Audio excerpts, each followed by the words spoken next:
बिस्मिल्लाहिर्रहमानिर्रहीम। अस्सलाम वालेकुम। मैं हूं मलिक शाह से बाबर।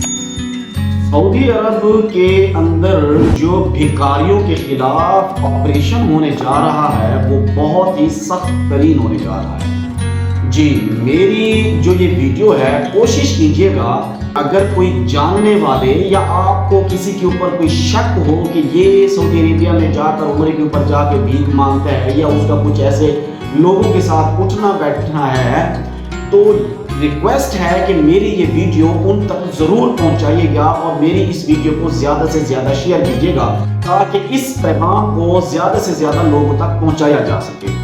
जो भी सऊदी अरब के अंदर भीख मांगने गया हुआ है या भीख मांगने के लिए जाना चाहता है या वो ये सोच रखता है, ये मेरा पैगाम उन लोगों के लिए है। अगर वहां पर भीख मांगने वाला कोई भी शख्स पकड़ा गया तो वो सिर्फ भीख का केस नहीं भुगतेगा, उसके ऊपर कुछ और भी जुर्म डाले जा सकते हैं।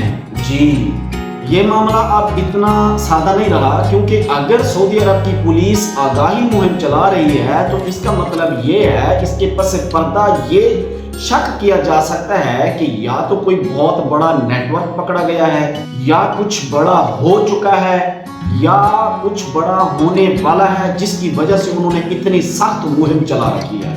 ये जो कैंपेन चलाई जा रही है, ये ऑफिशियल ट्विटर और अदर प्लेटफॉर्म के ऊपर एक वीडियो पैगाम जारी किया जा रहा है जो कि सऊदी अब्दुल आम ने जारी किया। ये छोटा सा वीडियो का क्लिप है जो कि हम देखते हैं और उसके बाद हम आगे डिस्कस करते हैं। طريقة تسول مباشرة يقوم مقيم من الجنسية الباكستانية بالتسول من خلال التسول بطريقة مباشرة من قبل شخص من الجنسية اليمنية، وهنا ضبط شخص من الجنسية البنغلاديشية يقوم بالتسول بطريقة مباشرة، ولهذا نذكركم بالإبلاغ على المتسولين۔ जी नाज़रीन, सऊदी पुलिस ने अपने अकाउंट के ऊपर एक वीडियो पोस्ट करके बताया और उसके टाइटल में भी बकायदा लिखा और पूरी वीडियो के अंदर पैगाम यही था कि आप किसी ऐसे शख्स को भीख ना दें जो आपसे भीख मांग रहा हो, क्योंकि आप इनको रियाल देंगे और ये वापस लौट के आपके पास गोली बन के आएगा, जो कि आपके लिए और आपके वतन के लिए बहुत बड़ा नुकसान और हादसा हो सकता है। सऊदी हुकूमत को ये बात किस लिए कहना पड़ी? इसके पसे पर्दा कुछ न कुछ तो हुआ है ना, वरना इस तरह कैसे कह सकते हैं कि आप इनको पैसे देंगे तो ये वापस लौट के गोली आएगी? आखिर ये किस लिए कहा? क्योंकि जो इस तरह के जो लोग होते हैं वो बैंक के ट्रांजैक्शन या किसी के साथ लेन देन नहीं रख सकते। जो भी किसी टेररिज्म में इन्वॉल्व होते हैं, दहशतगर्दी में इन्वॉल्व होते हैं, वो कभी भी बैंकिंग या किसी के साथ लेन देन नहीं रख सकते।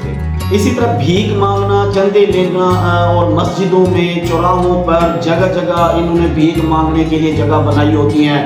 इस तरह से ये अपने पैसे इकट्ठा करके फिर अपनी कार्रवाइयों की तरफ लौटते हैं। मेरा मतलब ये नहीं कि सारे के सारे भिखारी शिद्दत पसंद हैं, मंशियात फरोश हैं या दहशतगर्द हैं, लेकिन कोई एक हो या आगे 100 हो, इनको एक ही नज़र से देखा जाता है। जिस तरह दुबई में जो 1-2 की वजह से या 4-5 की वजह से पूरे पाकिस्तान की वीज़ा पॉलिसी के साथ जो हुआ वो सबको मालूम है। लेकिन मैं ये आगाह ज़रूर कर दूँ, अगर कोई भिखारी वहाँ पर पकड़ा जाता है तो वो ये नहीं कि सिर्फ भीख मांगने की सज़ा पाएगा, बल्कि पसे पर्दा जो इस वीडियो के पसे पर्दा जो पैगाम है उससे ये भी समझ आता है कि उसके ऊपर मंशियात का केस भी हो सकता है, उसके ऊपर दहशतगर्दी का केस भी हो सकता है, मतलब कुछ भी हो सकता है। लिहाजा मेरे तमाम पाकिस्तानियों से रिक्वेस्ट है कि इस पैगाम को ज़्यादा से ज़्यादा पाकिस्तानियों तक पहुँचाएं ताकि वो सऊदी अरेबिया में जाकर इस तरह के